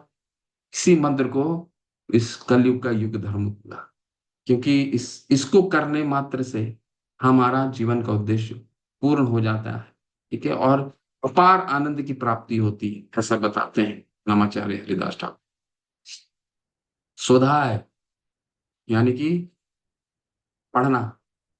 या वेदाध्ययन ब्रह्मचर्य आश्रम या विद्यार्थी जीवन के लिए है। ब्रह्मचारियों का स्त्रियों के से किसी प्रकार संबंध नहीं होना चाहिए। स्वाध्याय बहुत इंपॉर्टेंट, बहुत महत्वपूर्ण, हम सब के लिए बहुत महत्वपूर्ण है। 1 घंटा, 1.5 घंटा जरूर रोजाना हमारा अध्ययन होना चाहिए। स्वाध्याय निश्चित रूप से होना चाहिए। ठीक है। और आप सभी लोग भक्ति शास्त्री में हैं, तो हमारा नियमित रूप से 1 से 1.5 घंटा करीबन रोजाना शिला प्रभुपाद की किताबों को हमें पढ़ना चाहिए। ठीक है। स्वाध्याय अभ्यास, स्वाध्याय जरूरी है। तपस्या, तपस्या वानप्रस्थों के लिए है। मनुष्य का जीवन भर गृहस्थ गृहस्थ नहीं बने रहना चाहिए। ठीक है। एक एक समय जब जीवन का सारा उद्देश्य पूर्ण हो जाता है, तो शिला प्रभुपाद कह रहे हैं कि घर में रह करके ही उससे उन चीजों से आसक्त नहीं होना चाहिए, गृहस्थी से आसक्त नहीं होना चाहिए। भगवान के भजन में अपना समय, अव्यर्थ कालत्वम, व्यर्थ में काल अपना समय बर्बाद नहीं करना चाहिए। भक्ति रसामृत सिंधु के जब हम 18वां अध्याय पढ़ते हैं, तो भाव भक्ति का जो लक्षण बताया गया, उसमें क्या कहा गया है? पहला लक्ष्य का लक्षण क्या गया है? अव्यर्थ कालत्व, यानी कि समय का बर्बाद नहीं करना। आप कितने कितने भी वृद्ध लोगों को देखेंगे, क्या है, रिटायरमेंट ले लिया उन्होंने, उनको भगवान का भजन करने बोलेंगे, वो कहेंगे नहीं मेरे पास तो अभी यहाँ पे जाना है, यहाँ पे विवाह हो रहा है, यहाँ पे एक परिवार में शादी है, आज यहाँ जाना है। तो उनको अगर समझाने का प्रयास कीजिए, कि कई लोग को मैंने देखा समझाने की, नहीं अभी ये सब तो आपने सारा जीवन किया, अभी तो और कुछ करने का जरूरत है। तो वो क्या कहते हैं, कई लोग कहते हैं, सुना है, नहीं हम तो सामाजिक लोग हैं ना। Man is a social animal, social animal. मनुष्य सोशल सामाजिक पशु है, मनुष्य पशु नहीं है। मनुष्य क्या है? मनुष्य निर्देह माध्यम, सुलभम सुदुर्लभम। ये बहुत दुर्लभता के बाद ये मनुष्य जीवन मिला, पशु जीवन नहीं है। ठीक है। तो इसको क्या, जब एक एक कार्य संपन्न हो गया, हमारा उद्देश्य, जीवन का उद्देश्य, अपने परिवार के प्रति हमारा उद्देश्य पूर्ण हो जाता है, तो गृह में रह करके ज्यादा से ज्यादा समय भगवान के भजन में लगाना।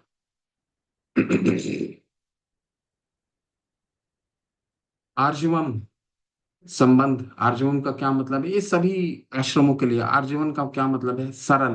वैष्णवों का जीवन सरल होता है, सखी किताब होती। 4 नियमों का पालन करना, 16 माला करना, अगर दृढ़ता से करने लग गए हैं, तो हमारा जीवन बिल्कुल सरल हो जाता है।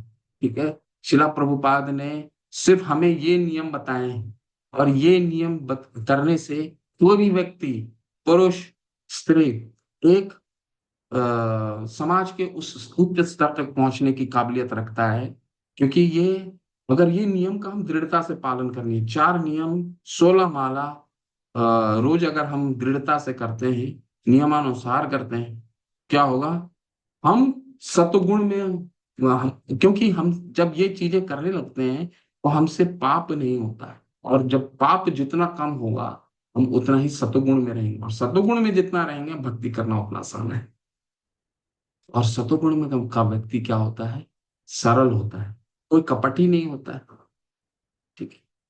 अहिंसा का अर्थ है किसी जीव जीव के प्रगतिशील जीवन को ना रोकना। अहिंसा किसी दूसरे प्राणी को क्षति ना पहुंचाना। ठीक है। अपने जीवा की तुष्टि के लिए शिला प्रभुपाद तात्पर्य में बता रहे हैं, पशु की हत्या बहुत ही निर्मम हत्या है। सत्यम का अर्थ है मनुष्य को अपने स्वार्थ के लिए सत्य को तोड़ मोड़ कर नहीं बोलना चाहिए।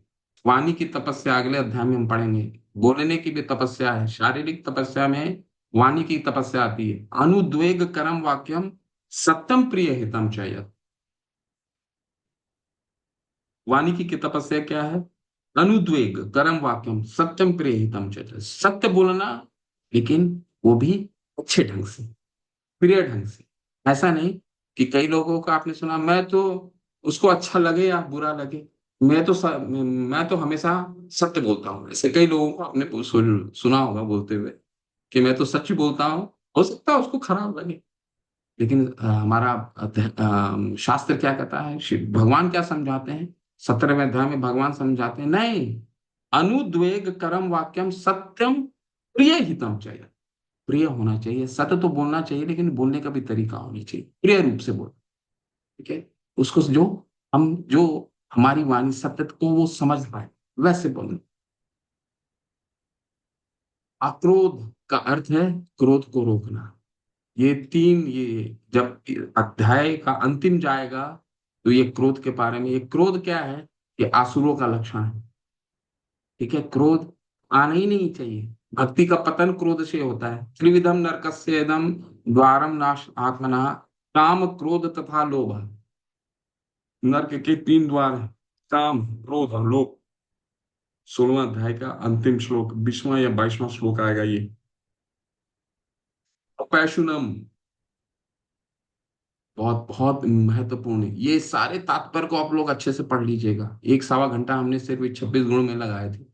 अपैशुनम का क्या मतलब है? छिंदोवेशन कराना। छिंदोवेशन का क्या मतलब है? किसी पे दोष निकाल, ठीक है, इसमें ये गलती है, इसमें ये गलती है, ये इसमें ये गलती है। ठीक है, तो मधुमक्खी का 2 कार्य होता है, या किसी के घाव में जाके बैठ जाए, या फूल के रस को चुनने का कोशिश करे।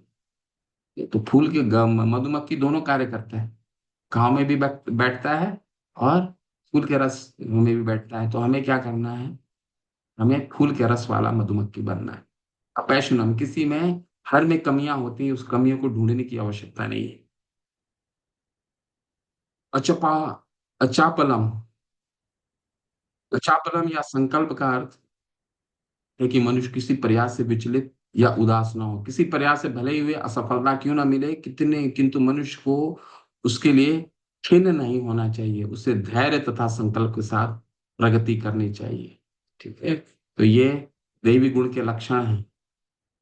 असफलता से कभी भी विचलित नहीं होना चाहिए। शौचम, शौचम का मतलब है पवित्रता।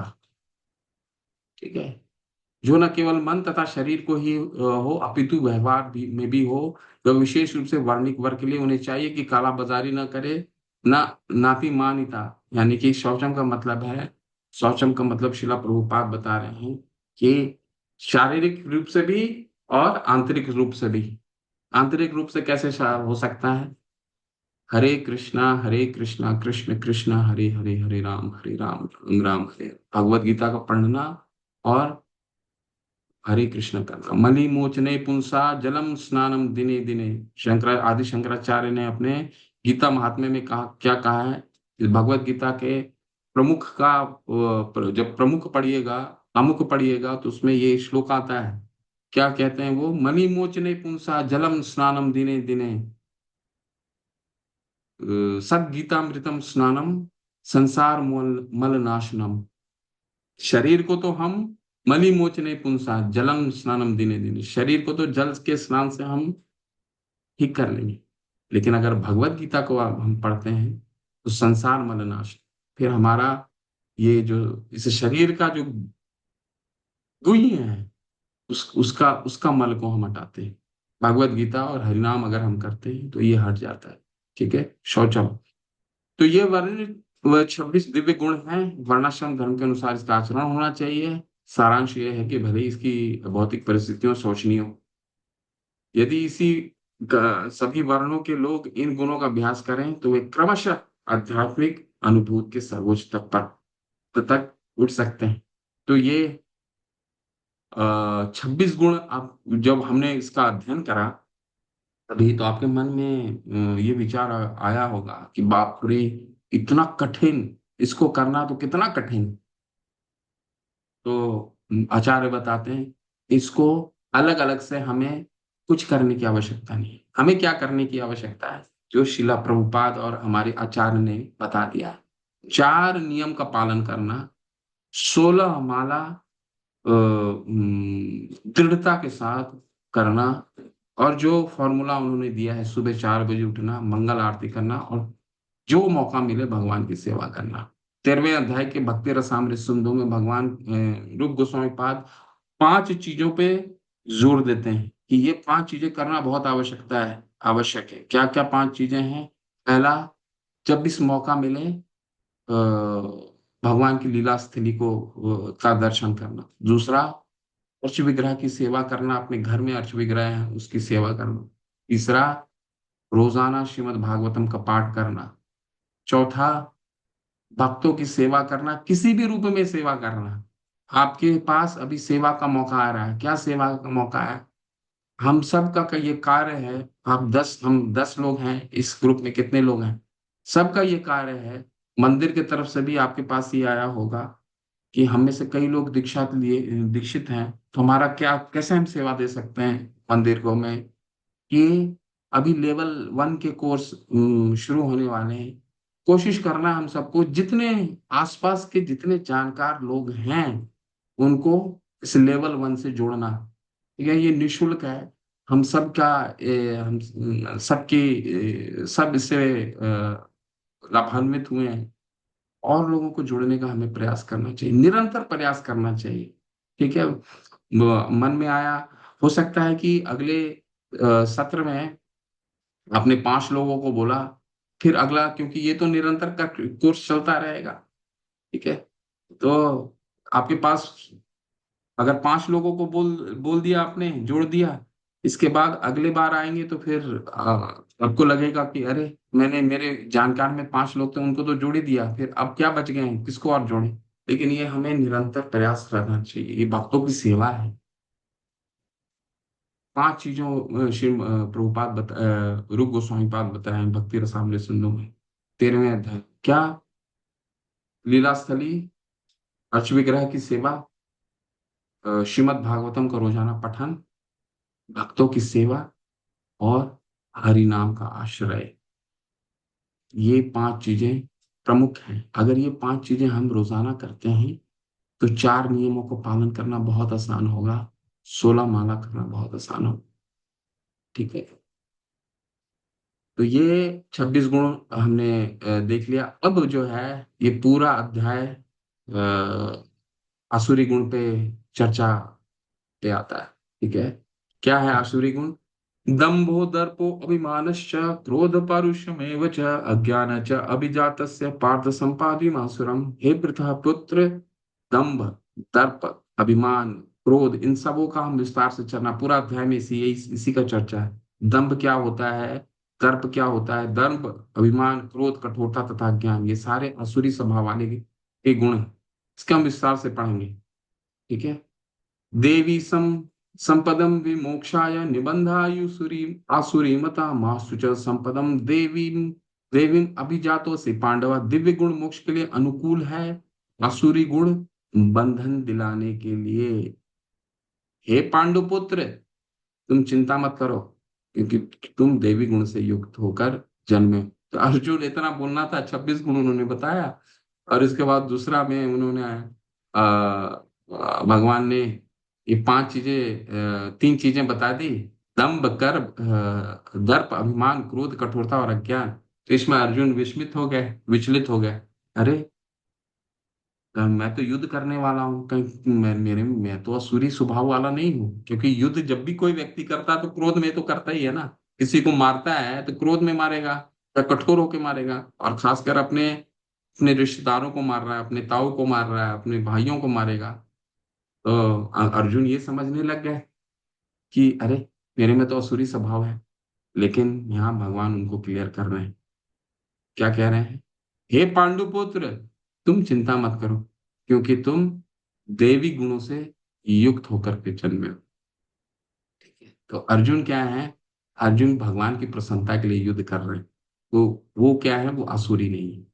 ठीक है, दो भूत भूत सर्गो लोकेन अस्मिन् देवासुर एव च देवो विस्तरश्य प्रोक्तम आसुरम पार्थ मे शृणु। हे पितापुत्र, इस संसार में सृजित प्राणी 2 प्रकार के हैं, देवी तथा आसुरी। मैं पहले से ही विस्तार में तुम्हें देवी गुण बतला चुका हूं, अब मुझसे आसुरी गुणों के विषय में सुनो।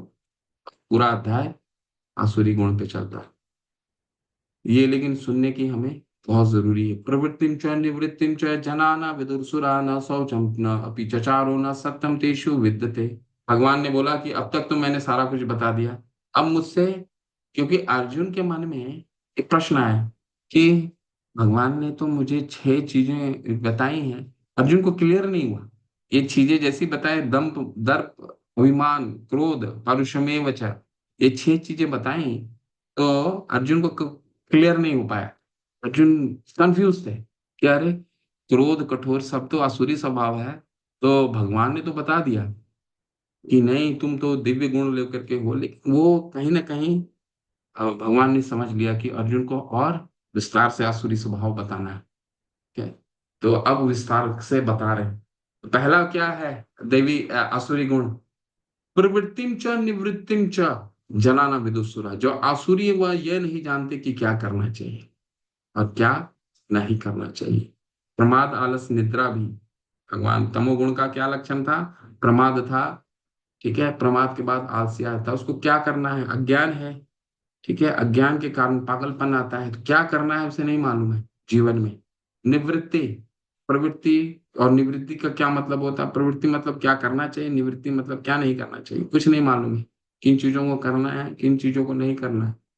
ठीक है, आपने देखा होगा कि लाल सिग्नल होता है, इसके बावजूद कई लोग अपनी गाड़ी को आगे बढ़ा देते हैं, और जब उनको पुलिस वाले रोकते हैं तो उनसे झगड़ा भी करने लगते हैं कि अरे, ये तो दिखा नहीं, अरे तुम्हारा लाइट कम था, अरे ये था। ये सब क्या है?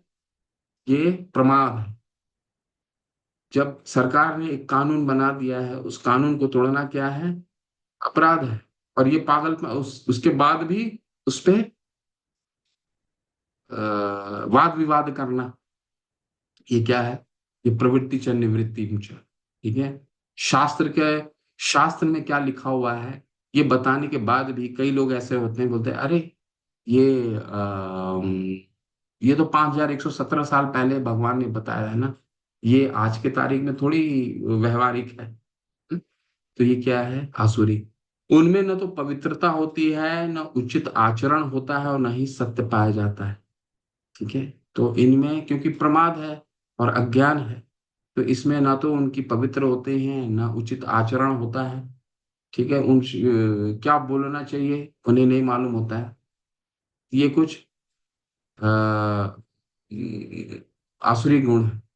यहाँ बहुत सुंदर मनु संहिता क्या संदर्भ दे रहे हैं। मनु संहिता वो ग्रंथ है जहाँ पर मनुष्य जीवन कैसे जीना है, वो उसका पूरा विस्तार। जहां तक आचरण की बात है, मानव आचरण का मार्गदर्शन करने वाले अनेक विधि विधान हैं, जैसे मनु संहिता में जो मानव जाति की अधिनियम है। यहाँ तक कि आज भी सारे हिंदू मनु संहिता का ही अनुगमन करते हैं। इसी ग्रंथ के से उत्तराधिकार तथा अन्य विधि संबंधी बातें ग्रहण की जाती। मनु संहिता में यह स्पष्ट कहा गया है कि स्त्री को स्वतंत्रता प्रदान न की जाए। इसका अर्थ यही ना होता, यह नहीं होता है कि स्त्रियों को दासी बनाकर रखा जाए। ये तो बालकों के समान है, बालकों को स्वतंत्रता नहीं दी जाती, लेकिन इसका अर्थ यह नहीं है कि वे दास बनाकर रख सकते हैं। तो कई लोग शिला प्रभुपाद के इस वाक्य पे कि स्त्रियों को स्वतंत्रता नहीं देना चाहिए, बहुत रिपोर्टर लंदन में उनसे शुद्ध हुए, डेट्रॉइट में शुद्ध हुए कि आप ऐसा क्यों कहते हैं। उन्होंने बोला कि ये प्रवृत्ति है, स्त्री और पुरुष भगवान ने इस तरह दो अलग अलग कार्य के लिए बनाया है। ठीक है, और शिला प्रभुपाद ने जितने माताओं को स्वतंत्रता दी, माताएं अभी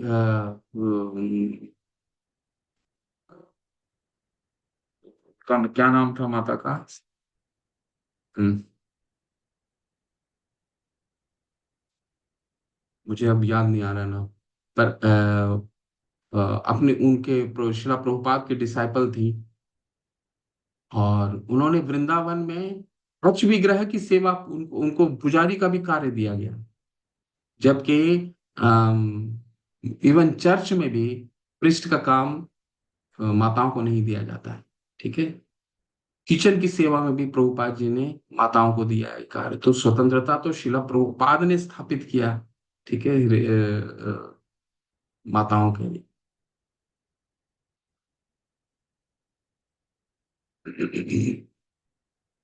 असत्यम प्रतिष्ठम ते जगत आहुरिणी ईश्वरम अपरस्परम संभूतम किमन अनित काम अहेतुकम। वे कहते हैं कि ये देखिए असुरी स्वभाव चल रहा है अभी। वे कहते हैं कि ये जगत मिथ्या है और उसका आधार नहीं है, इसका नियमन किसी ईश्वर द्वारा नहीं होता। इनका कहना है कि काम इच्छा से उत्पन्न होता है और काम के अतिरिक्त कोई अन्य कारण नहीं होता। तो अज्ञान की वजह से आसुरी लोग क्या समझते हैं, ये प्रकृति ऑटोमेटिक है, प्रकृति ऑटोमेटिक है। ये सूर्य का उदय होना, चंद्रमा का उदय होना, ये फूल वृक्ष बारिश होना, ये स्त्री और पुरुष का होना सिर्फ संयोग मात्र से है। ठीक है, काम इच्छा से उत्पन्न होता है, ये आसुरी स्वभाव है। भगवान क्या कहते हैं 9वें अध्याय में, मय्या दक्षेण प्रकृति सूयते सच्चराचरम। मेरे अध्यक्षता में जितनी भी जड़ और चेतन वस्तुएं हैं वो मेरे अध्यक्षता में काम कर। हम सर्वस्व प्रभो मत्त सर्वम प्रवर्तते, मेरे से ही सारी चीजें उद्भूत हुई हैं। तो ऑटोमेटिक, तो एक हमें लगता है कि automated teller machine, ATM machine अपने आप पैसा निकाल के दे देता है, लेकिन उसके पीछे भी इंजीनियर बैठे होते हैं, तभी पैसा निकल के आता है, नहीं तो पैसा नहीं निकलता। तो ये सारा प्रकृति के पीछे कोई ना कोई इंजीनियरिंग। भगवान कहते हैं ये ईशावास्यम इदम सर्वम, ये मैंने इंजीनियरिंग किया। ये सारी वस्तु में, भगवान ईशोपनिषद में है, ये सारी वस्तु भगवान की है। और भगवान 9वें अध्याय में कहते हैं ये मेरी अध्यक्षता में कार्य हो रहा है सारा के सारा। प्रकृति ऑटोमेटिक कहाँ से हुआ। और 14वें अध्याय में क्या कहते हैं, उनका कहना है कि काम इच्छा से उत्पन्न हुआ है। भगवान क्या कहते हैं, हम बीज प्रदत्त पिता, मैं सभी का बीज प्रदत्त पिता हूं, काम इच्छा नहीं। ये सभी के उत्पत्ति के कारण भगवान, ये आसुरी स्वभाव है।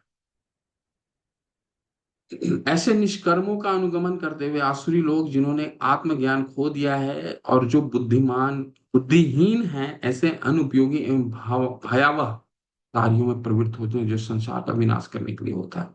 यहाँ एक बहुत प्रमुख चीजों के लिए शिला प्रभुपाद हमें समझाने का प्रयास कर रहे हैं। देखिए क्या लिख रहे हैं, प्रत्यक्षता। देखिए यहाँ पे क्या उन्होंने बताया है, ऐसे अनुपयोगी एवं भयावह कार्यों में प्रवृत्त होते हैं जो संसार का विनाश करने के लिए होता है। तो कितने न्यूक्लियर बम बन रहे हैं, कितने शस्त्र बन रहे हैं, इससे किस मानव जीवन का उद्धार होने वाला है इन शस्त्रों से, वही बताने का प्रयास कर रहे हैं। और प्रत्यक्षतः यह श्लोक नाभिकीय अस्त्रों के आविष्कार की पूर्व सूचना देता है जिसका आज सारे विश्व को गर्व है। ठीक है, एक देश दूसरे देश से लड़ाई करता है तो आज के देश क्या बोलता है कि मेरे पास ये अस्त्र और शस्त्र का ये बल है। अगर तुमने ज्यादा अपना तेवर दिखाया तो ये अस्त्र और शस्त्र से पूरा तुम्हारा देश को ध्वस्त कर दूंगा। तो ये अस्त्र का निर्माण हो सकता है इस भौतिक जगत के सबसे बुद्धिजीवी लोग करते हो, वैज्ञानिक लोग करते हो, लेकिन ये आसुरी प्रवृत्ति है जो मानव जीवन का नाश करने के लिए हो रहा हो, वो कभी भी सही चीज नहीं हो सकता। ऐसा शिला प्रभुपाद हमें समझाने का प्रयास कर रहे हैं इस श्लोक से। कामम आश्रित बहुत सुंदर श्लोक है, इसको हमें हो सकता है कि आपको वही श्लोक याद करने हो, लेकिन ये श्लोक बहुत महत्वपूर्ण है और इसको आपको याद कर लेना चाहिए। ये स्मरण वाले श्लोक हैं। काममाश्रित्य दुष्पूरम दंभमान मदान्विता मोहाधृत्वात् गृहत आसान प्रवर्तन्ते अशुचि व्रतः। कभी न संतुष्ट होने वाले काम का आश्रय लेकर तथा गर्व के मद एवं मिथ्या प्रतिष्ठा में डूबे हुए आसुरी लोग इस तरह मोहग्रस्त होकर सदैव क्षण भंगुर वस्तुओं के द्वारा पवित्र कर्म का व्रत लिए रहते हैं। आसुरी प्रवृत्ति आती कहां से है, ये देखिए एक एक शब्द, ये आज अंतिम श्लोक करेंगे, इसके बाद आज विराम देंगे। कामम आश्रित्य, विषय भोग पे आश्रित होना। ठीक है, कोई भी चीज पे, विषय भोग पे, कोई काम पे, किसी भी काम पे, विषय भोग पे अपने आप को आकर्षित करना। विषयान ध्यायतो विषयान पुंसा, दूसरे अध्याय के 62वां श्लोक क्या कहता है, ध्यायते विषयान पुंसा संगस्ते सुजायते संगा संजायते काम काम क्रोध अभिजायते। तो किसी पे ध्यान आकर्षित, कोई काम पे हमारा किसी पे आकर्षण होना। दुष्पूरम, दुष्पूरम का क्या मतलब होता है? दुष्पूरम का मतलब होता है अपूर्णीय, अतृप्त इच्छाएं। दंभ मान मदान्विता, दंभ का मतलब होता है कपट या गर्व करना। मान यानी झूठी प्रतिष्ठा। मदान्विता, मद में चूर। मोहात गृहीत्वा असद ग्रहणा। प्रवर्तन्ते असुचि व्रता। ये आसुरी स्वभाव है। क्या है आसुरी? कभी न संतुष्ट होने वाले काम का आश्रय लेकर के। दुष्पूरम, कभी न संतुष्ट होने वाले काम। ठीक है, आज ये करना है, आज ये इतना मकान बनाना है, आज इतना पैसा चाहिए, कल इतना पैसा चाहिए, परसों इतना पैसा चाहिए, उसके लिए सारा जीवन लगा देता है। दुष्पूरम, पैसे की कमी कभी पूर्ण नहीं हो, पूर्ण नहीं होता है, यही भगवान बता रहे हैं। दुष्पूरम है ये, पूर्ण कभी भी इच्छाएं पूर्ण नहीं होगी। कामम आश्रित्य। दुष्पूरम दंभ मान मदान्विता, गर्व के मद में एवं मिथ्या प्रतिष्ठा में डूबे डूबे हुए आसुरी लोग इस तरह मोहग्रस्त होकर सदैव क्षण भंगुर वस्तुओं के द्वारा अपवित्र कर्म का व्रत लिए रहता है। एक बार एक डॉक्टर थे जो शिला प्रभुपाद के डिवोटी एक गए उनके पास। तो अ, वो चिकित्सक, उन्होंने एक दो डिवोटी थे। एक डिवोटी काफी बीमार थे और वो डॉक्टर ने उनका बहुत अच्छा इलाज किया। इलाज करने के बाद वो स्वस्थ हो गए और जब उनका अस्पताल से रिलीज का समय आया, उन्होंने धन्यवाद दिया। और जो दूसरे भक्त थे, शिला प्रभुपाद के ही दोनों डिसाइपल थे, तो दूसरे भक्त ने बोला कि भगवान का बहुत आशीर्वाद है, भगवान का बहुत कृपा है कि आप बच गए। तो डॉक्टर वहीं खड़े थे, तो डॉक्टर ने बोला भगवान का क्या आशीर्वाद है, मैंने इसका इलाज किया, तो ये मेरे कारण ठीक हुआ। काममाश्रित्य दुष्पूरम दंभमानम मदान्विता। दंभमान मदान्विता, आप इसको भगवत गीता के श्लोक को कहीं भी जोड़ सकते हैं। दंभमानम मदान्विता, वो चिकित्सक, वो डॉक्टर ये कह रहे हैं कि मेरे कारण ये आपका आपका जो मरीज है मेरे कारण ठीक हुआ है, भगवान को आप क्यों बोल रहे हैं? ठीक है। तो जो डिवोटी थे उन्होंने बोला अच्छा एक बात बताइए, आपके हाथ से सारे मरीज क्या जीवित निकल के आ जाते हैं कि कोई मृत भी होता है? तो बोलते हैं, नहीं, मृत भी कई बार लोग मर भी जाते हैं जिनका हालत बहुत खराब हो जाता है। बोलते हैं वो क्यों मरते हैं? बोला उनका समय हो जाता है, वो तो भगवान, उनका समय हो गया तो भगवान की इच्छा वो ले गए। बोले ये तो फिर गलत है। जब ठीक हो गया तो आपने अपना श्रेय ले लिया, और जब वो मृत हो गया तो उसको भगवान पे ढकेल दिया आपने। तो ये क्या है? दंभ मान मदान्विता, झूठी प्रतिष्ठा के मद में चूर होना, इसको कहते हैं। ठीक है। मोहात गृहीत्वा असद ग्रहणान, और मोहग्रस्त होकर सदैव क्षण भंगुर वस्तुओं के द्वारा अपवित्र कर्म कर क्या व्रत लिए रहता है। क्षण भंगुर, सत। तो जो भी हम व्रत लेते हैं काम के आश्रय में आकर के, जो भी हमें प्राप्त होता है इस भौतिक जगत में, सारा असत है। ठीक है, यानी कि क्षण भंगुर है। तो ये आसुरी प्रवृत्ति है कि क्षण भंगुर के लिए दंभ मानम मदान्विता, सारा जीवन हम अगर कोई लगाता है तो वो असुरी प्रवृत्ति है। ठीक है। हरे कृष्णा। ये अपवित्र कर्म क्या है? पवित्र कर्म का मतलब है कि क्योंकि उसकी इच्छाएं पूर्ण नहीं होती ना, दुष्पूरम, तो गलत ढंग से धन भी कमाता है। तो हमारे देश में आज कई कितने गलत ढंग से, कई जगहों में गलत ढंग से कई लोग धन कमाते हैं। ठीक है, उसको कहा जाता है अपवित्र कर्म का व्रत। ठीक है, क्योंकि इच्छाएं पूर्ण नहीं होती ना, तो फिर पवित्र कर्म करता है असुरी। ठीक है। हरे कृष्णा। शिला प्रभुपाद की जय। आज ही रोकते हैं, अगले सत्र में इसको 16वें अध्याय को संपन्न करेंगे। शिला प्रभुपाद की जय। हरे कृष्ण। किसी का कोई प्रश्न है या कुछ जोड़ना चाहते हैं?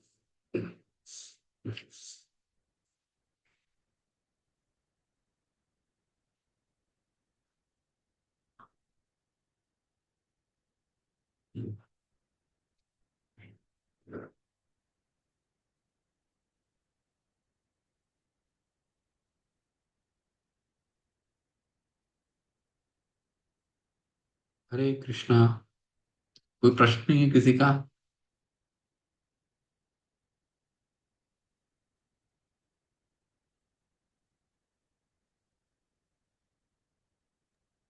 हरे कृष्णा, किसी का कोई प्रश्न हो तो प्रभु जी से पूछ लीजिए प्लीज। कोई कुछ ऐड करना चाहता है, कोई अपना उदाहरण प्रस्तुत करना चाहता है जो हमने जिस पे आज चर्चा किया है? ये सारे गुण जो हैं आप रोजाना जीवन में देख सकते हैं। कोई ऐसा गुण का चर्चा नहीं हुआ है। आगे जो भी चर्चा हम देखेंगे आसुरी स्वभाव सब आप इसको जीवंत उदाहरण के रूप में अपने आसपास देख सकते हैं।